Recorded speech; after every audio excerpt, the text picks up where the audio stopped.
नमस्कार, हस्तक्षेप में आपका स्वागत है। लोकसभा चुनाव की तैयारियां शुरू हो चुकी हैं। लोकसभा चुनाव की तैयारियों के तहत भारतीय जनता पार्टी की जो तैयारियां हैं और जिस तरीके से प्रधानमंत्री नरेंद्र मोदी का प्रोपेगेंडा चल रहा है, उस प्रोपेगेंडा मॉडल की समीक्षा कर रहे हैं प्रोफेसर जगदीश्वर चतुर्वेदी। तो आइए सुनते हैं प्रोफेसर जगदीश्वर चतुर्वेदी से कि प्रधानमंत्री नरेंद्र मोदी का प्रोपेगेंडा मॉडल क्या है और भारतीय जनता पार्टी किस तरीके से इस चुनाव में किन मुद्दों को लेकर के जा रही है और विपक्ष के पास इन मुद्दों की क्या काट है, या विपक्ष के पास जो मुद्दे हैं उनकी भारतीय जनता पार्टी के पास क्या काट है। तो आइए सुनते हैं प्रोफेसर जगदीश्वर चतुर्वेदी का ये संवाद सभा। दूसरा वीडियो है हमारा और इसमें हम बात करें कैसे जो मोदी प्रेम है वो आत्मविध्वंसक है, क्योंकि मोदी ने एक ऐसी व्यापक अपील पैदा की है कि इसने सोचने के लिए मजबूर कर दिया है कि आखिर ऐसी क्या चीज है मोदी के व्यक्तित्व में, ऐसी क्या सामग्री है हमारे इर्द गिर्द जो आ रही है जिसने कि हमें इतना प्रभावित किया है मोदी से। अगर आप देखें, ध्यान दें, तो आपके चारों तरफ रद्दी बहुत इकट्ठी हो गई है।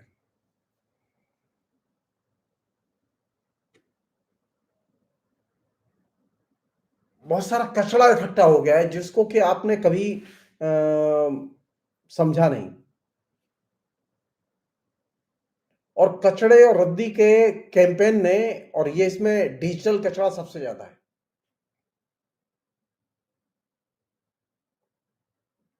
तो डिजिटल कचड़े ने आपका जो सबसे खराब काम किया है वो ये कि आपको उसने इस इल्यूजन में से बाहर निकाल दिया कि आप गुलाम हैं। आपको लगता है कि आप तो फ्री है, आप खाली व्हाट्सएप मैसेज देख रहे थे, आप खाली मोदी का भाषण सुन रहे थे, आपके ऊपर कोई पाबंदी नहीं है। लेकिन आप भूल गए कि आप डिजिटल कचड़े में कैद कर दिए गए।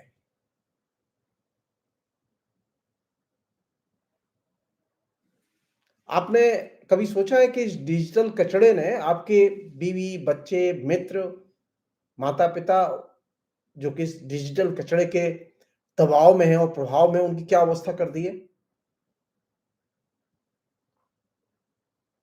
आप बाजार जाइए, दुकानदारों से पूछिए, ठेली वालों से पूछिए, मजदूरों से पूछिए कि उनकी क्या अवस्था है, तो पता चलेगा आपको कि देश किस तरफ चला गया है।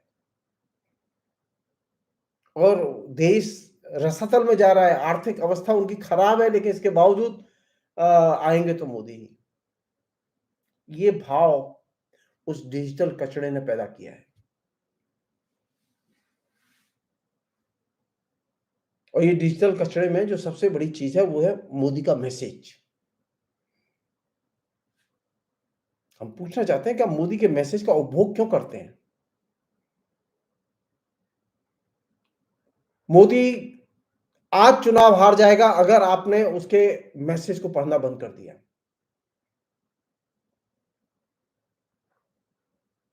आप उसके वीडियो के भाषण सुनना बंद कर दीजिए, वो आज मर जाएगा। आप टीवी पर बीजेपी के, आरएसएस के प्रवक्ताओं को सुनना बंद कर दीजिए, वो पॉलिटिक्स से आउट हो जाएंगे। आप टीवी शो देखेंगे, आप लाइव टीवी डिस्कशंस देखेंगे, आप बीजेपी के मीडिया कैंपेन में जो मीडिया सेल लगा हुआ है उस सेल की जो तमाम किस्म के ग्रुप है उनके मैसेज पढ़ेंगे, उसमें रमण करेंगे, तो जाहिर है कि फिर आपको तो उसी मतलब डिजिटल कचड़े के माल गोदाम में ही रहना पड़ेगा। और नरेंद्र मोदी ने अच्छी व्यवस्था की है उसमें, इस डिजिटल कचड़े के माल गोदाम की बहुत अच्छी व्यवस्था की है। उसमें करोड़ों लोग रह सकते हैं, उसमें आप चाहें तो पूरा का पूरा 140 करोड़ लोग रह सकते हैं, इतना बड़ा माल गोदाम है। और इस माल गोदाम में भयानक बदबू है, सड़ांध है, लेकिन आपकी आंखों के सामने सेंट लगा दिया गया है, आपकी नाक पर सेंट लगा दिया गया, आपके दिमाग में सेंट लगा दिया गया है, आपको सड़ांध और बदबू दिखाई नहीं दे रही।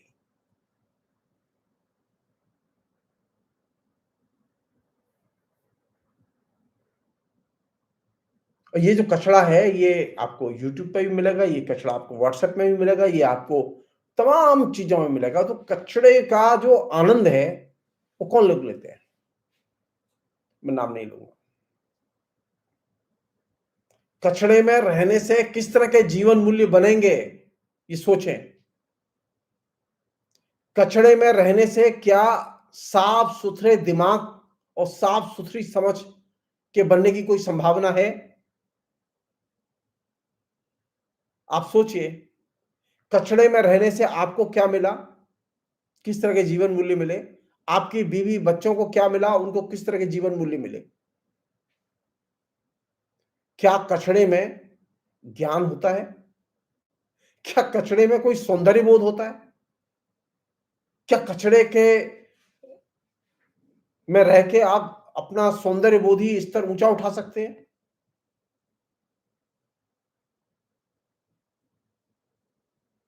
आपके टाइम पास कार्यक्रम का, आपके टाइम पास के समय का नरेंद्र मोदी ने सबसे सटीक इस्तेमाल किया है कि आपका जो खाली समय है वो अब सिर्फ नरेंद्र मोदी का है। आपने कभी सोचा ही नहीं कि आपके जीवन में जीवन मूल्यों और नजरिए से किस तरह की अच्छी चीजें चली गई, किस तरह नरेंद्र मोदी के आने के बाद में आपके जीवन मूल्यों में और आपके नजरिए में गिरावट आई। और गिरावट के मामले में भारत के लोग पूरी दुनिया में अव्वल माने जाते हैं। पूरी दुनिया में ये धारणा है कि जितना भी कचरा चाहे, डिजिटल कचरा चाहे आप फेंक दीजिए, भारत के लोग उसको संभाल लेंगे, भारत के लोग उसे खा लेंगे। तो कचरे का संसार टीवी के छोटे पर्दे से लेकर इंटरनेट के विशाल कैनवास तक फैला हुआ है। और 10 साल के मोदी के शासन में ये कचरा सबसे भयानक, जिसे हम डिजिटल कचरा कहेंगे, ये डिजिटल कचरा सबसे बड़ी संख्या में, बड़ी मात्रा में जमा हुआ है।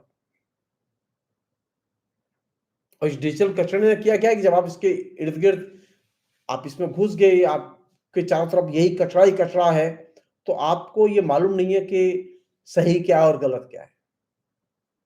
आपको ये मालूम ही नहीं है खबर क्या है और बेखबर क्या है।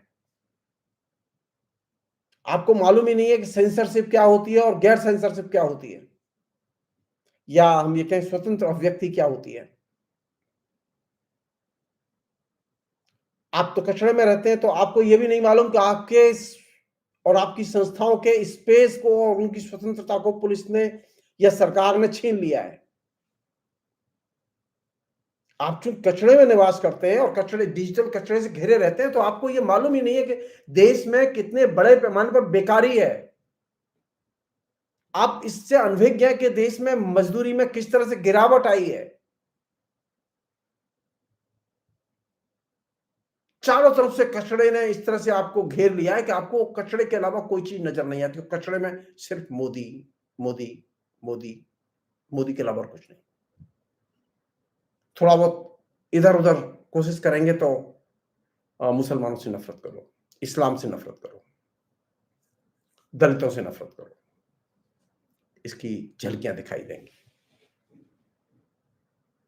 पहले ये स्थिति थी नरेंद्र मोदी के आने के पहले तक कि सार्वजनिक स्पेस, डिजिटल का स्पेस बड़े पैमाने पर खाली था। अनेक साफ सुथरी चीजों के लिए उसको आप देख सकते थे। सार्वजनिक अभिव्यक्ति के तमाम मंच स्वतंत्रता के पक्ष में खड़े थे और खाली थे। लेकिन नरेंद्र मोदी के 10 साल के शासनकाल में अघोषित जो इमरजेंसी जारी हुई और अघोषित सेंसरशिप जारी हुई, उसने अभिव्यक्ति के सार्वजनिक स्पेस को लगातार संकुचित कर दिया। अब बेकारी पर बात नहीं होती, अब इस पर भी बेचैनी नहीं है, काम के घंटे बढ़ गए हैं और मजदूरी में गिरावट आ गई है। तो कचरे की बदबू ने और कचरे के प्रवेश ने इतना दिमाग और आंखों को घेर लिया है, विवेक को घेर लिया है कि हमें ये अब समस्या नजर नहीं आती।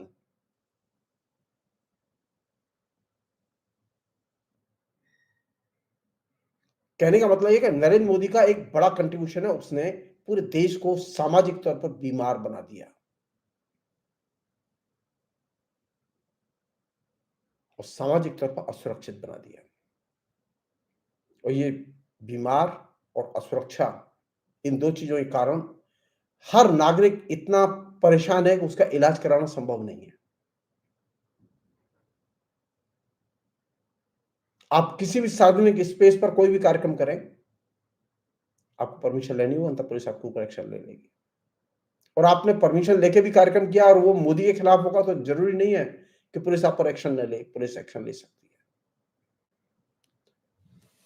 तो इसका मतलब ये हुआ कि पुलिस आपकी सब समय निगरानी करती है। आप जब इंटरनेट पर होते हैं तब भी सरकार निगरानी कर रही है, और जब आप इंटरनेट के बाहर होते हैं तब भी आपकी निगरानी कर रही है। इंटरनेट में साइबर पीछा करते रहते हैं, और इंटरनेट के बाहर आपके फोन को फेसबुक और गूगल के जरिए सरकार पीछा करती रहती है। तो अब आप नरेंद्र मोदी की कृपा से 24 घंटे इस सरकार की निगरानी में है।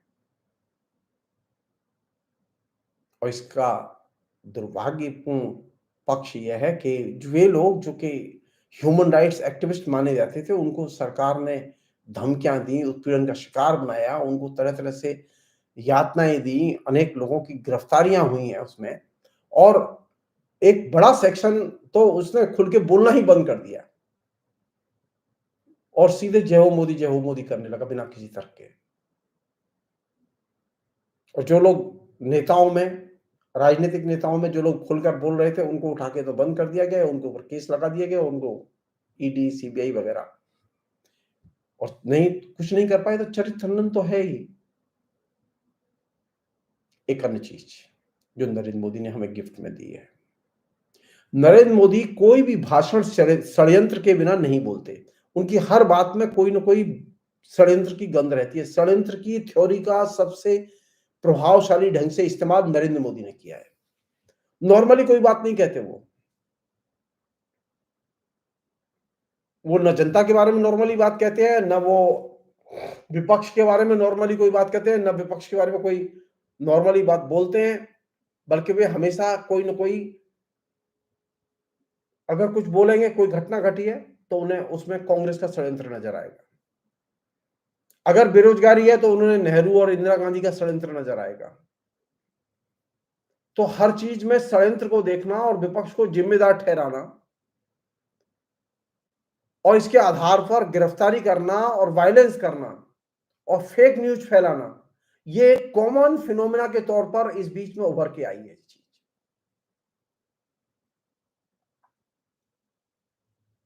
और नरेंद्र मोदी ने एक बहुत ही फाइन तरीका निकाला है कि वे तानाशाही लागू करते हैं, लेकिन वो लॉजिक से लागू करते हैं। वो बिना किसी तर्क के तानाशाही नहीं करते लागू। तो वे तानाशाही को वैध बनाने के लिए एक पैकेज बनाते हैं, विपक्ष पर हमला करने के लिए एक पैकेज बनाते हैं, और उसमें षड्यंत्र बहुत महत्वपूर्ण होता है। तो वे हर चीज को, हर घटना को, हर व्यक्ति को, नेता को वो षड्यंत्र की थ्योरी में लपेट कर पेश करते हैं। बिना षड्यंत्र के वो कोई चीज पेश ही नहीं करते। अगर आप नरेंद्र मोदी के कोई भी भाषण सुनिए, आप, वो षड्यंत्र के बिना भाषण तैयार ही नहीं होता। मसलन राम मंदिर नहीं बना तो किसका षड्यंत्र था? कांग्रेस का। अरे हद हो गई। अरे वो केस चल रहा था, केस का जजमेंट नहीं हुआ था, और केस का जजमेंट जब हुआ तो वो नरेंद्र मोदी केस नहीं लड़ रहे थे। सुप्रीम कोर्ट ने जजमेंट दिया, सुप्रीम कोर्ट के 5 जजों ने जजमेंट दिया, उसमें नरेंद्र मोदी की कोई भूमिका नहीं है।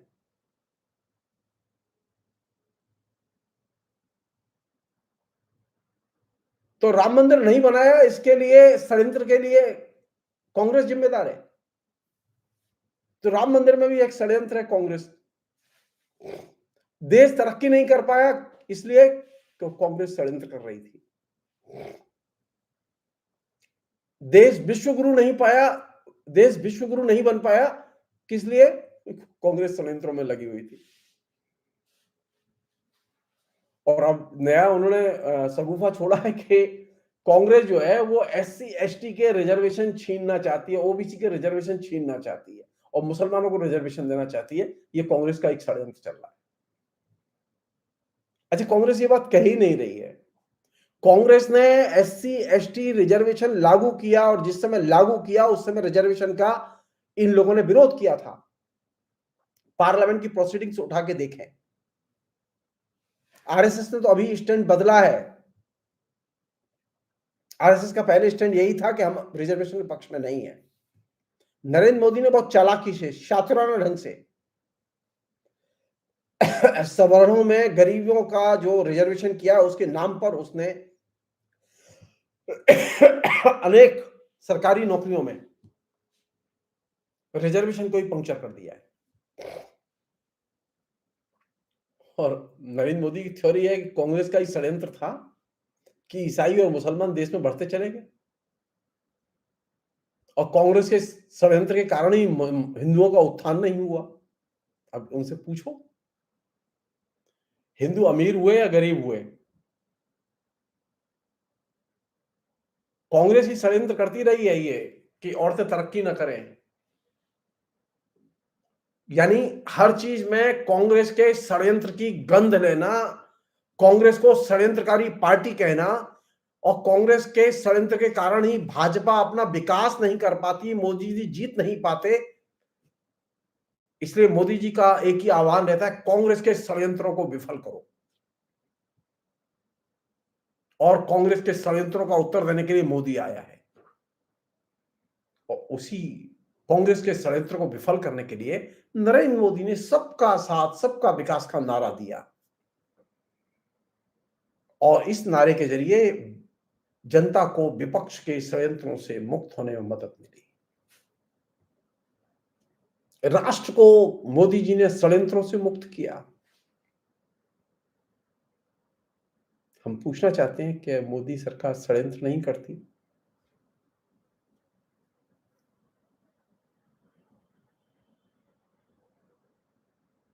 हम पूछना चाहते हैं कि कांग्रेस के शासन में देश पर षड्यंत्रकारियों और हिंदू विरोधियों का कब्जा था?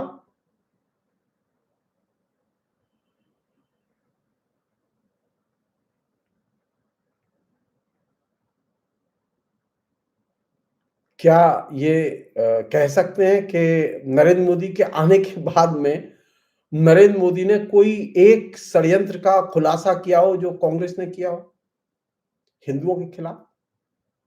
नहीं, नरेंद्र मोदी आज तक नहीं बता पाए प्रमाण देकर कि यह षड्यंत्र किया था और इसका यह परिणाम है।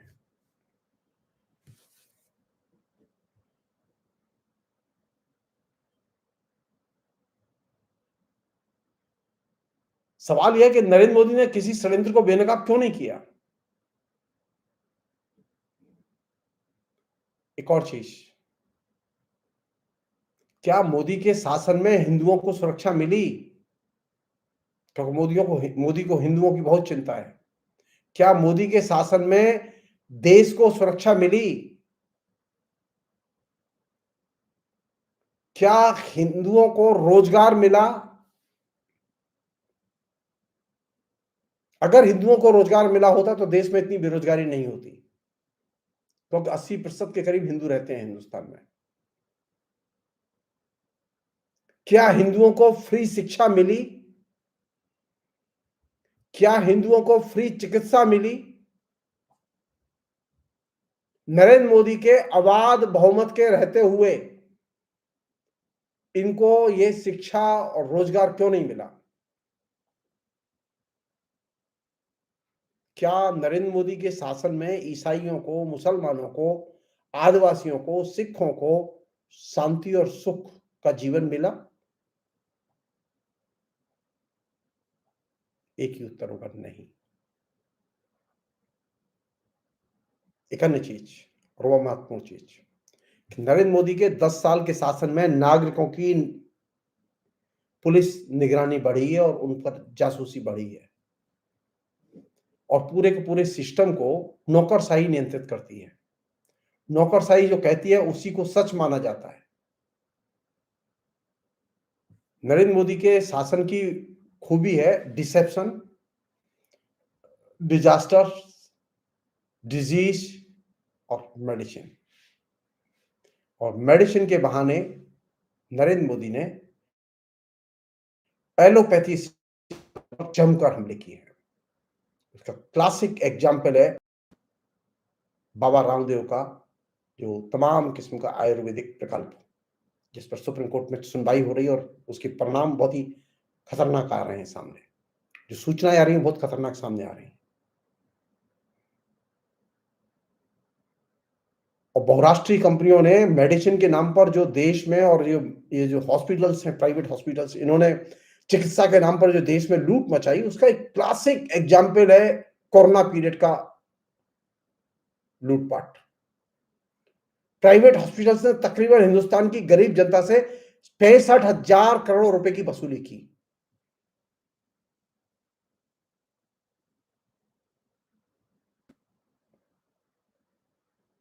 किसी भी अस्पताल की लूट के खिलाफ नरेंद्र मोदी ने एक शब्द या एक कदम नहीं उठाया। मणिपुर में आम जनता हिंसा की शिकार है। अभी कुछ दिन पहले ही सीआरपीएफ के 2 जवान मारे गए। मणिपुर में 10 महीने से अधिक हो गया वहां हिंसा को जारी हुए, आज तक वो हिंसा नहीं रुकी है। यहां तक कि मणिपुर की बीजेपी की सरकार को निकम्मेपन के कारण बर्खास्त तक करके राष्ट्रपति शासन नहीं लगाया गया। और तो और सारे देश में तिरंगे झंडे लगाने के नाम पर जो जगह जगह तिरंगे झंडे लगाए गए, उस तिरंगे झंडों की आड़ में किस चीज का विकास हुआ? देशभक्ति का विकास हुआ या अपराधीकरण का विकास हुआ? अगर मुझसे पूछे तो मैं कहना चाहता हूं कि झंडे की आड़ में अपराधीकरण का विकास हुआ।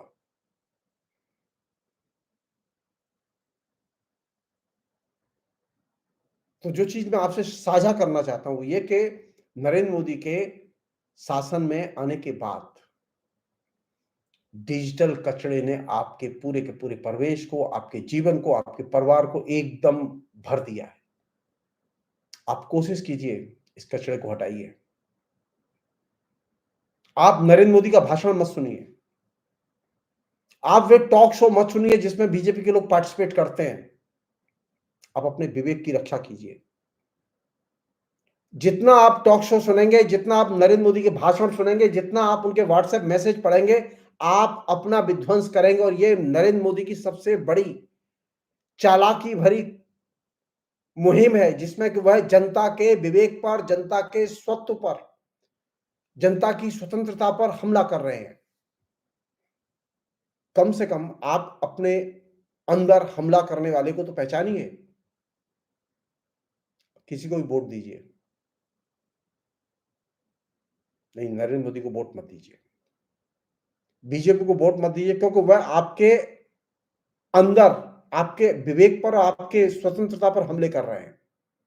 और यह आपकी जिम्मेदारी बनती है कि आप खुलकर नरेंद्र मोदी के भाषणों का, बीजेपी के भाषणों का, बीजेपी के टॉक शो का, उनके मैसेज का आप जम के बहिष्कार करें।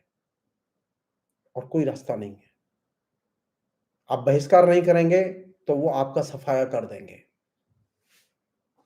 बहिष्कार करेंगे तो आप उनका सफाया कर देंगे। उनके सफाए में, यानी बीजेपी के सफाए में देश की भलाई है, और आपके सफाई में देश का नुकसान है। देश में तानाशाही बढ़ रही है। आप जितने कमजोर हो रहे हैं उससे देश कमजोर हो रहा है। आप जितना बीजेपी को मारेंगे, नरेंद्र मोदी को आइसोलेट करेंगे, उतनी ही आपकी ताकत और देश की ताकत बढ़ेगी। आशा है ये कार्यक्रम आपको पसंद आया होगा। इस वीडियो को ज्यादा से ज्यादा शेयर करें, लाइक करें और कमेंट करके बताएं आपकी राय क्या है। और अगर आपने हमारा यूट्यूब चैनल अभी तक सब्सक्राइब नहीं किया है तो तुरंत इसको सब्सक्राइब कर लीजिए और बेल आइकन भी दबा दीजिएगा, ताकि अगली जब वीडियो अपलोड हो तो आपके पास इसका नोटिफिकेशन पहुंच सके।